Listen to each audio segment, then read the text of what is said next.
ഒരു തരത്തിലും അങ്ങനെ കരുതാൻ കഴിയില്ല. കാരണം ഇവിടെ ഇപ്പോ നമ്മളൊരു കാര്യം മനസ്സിലാക്കണം. ഈ സമരത്തിൽ പങ്കെടുക്കുന്ന വിദ്യാർത്ഥികൾക്ക് പലതരം ചാപ്പയടിക്കാൻ വേണ്ടിയിട്ട് BJP ശ്രമിക്കുന്നുണ്ടെങ്കിലും സമരക്കാരെ അടിക്കാൻ വരുന്നവർക്ക് ഒറ്റ ചാപ്പയുള്ളത് RSSകാരാണ്.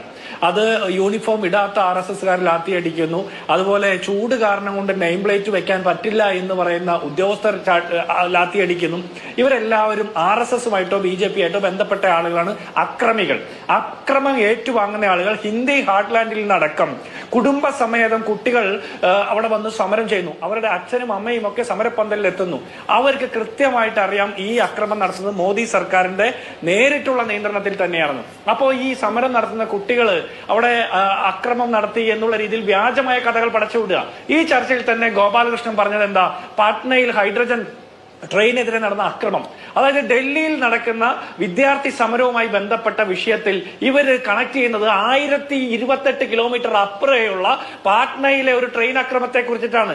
ഇതുപോലെ പരസ്യമായി നുണ പറയാൻ ഒരു ഉളുപ്പുമില്ലാത്തത് ഈ രാജ്യത്തെ സംഘപരിവാറുകാർ മാത്രമാണ് എന്നുള്ള കാര്യമാണ് നമുക്ക് ആദ്യമേ പറയേണ്ടത്. ഇവിടെ ടൊവിനോ തോമസിന്റെ വീടിന്റെ മുമ്പിൽ പോയി സമരം ചെയ്യുന്നു.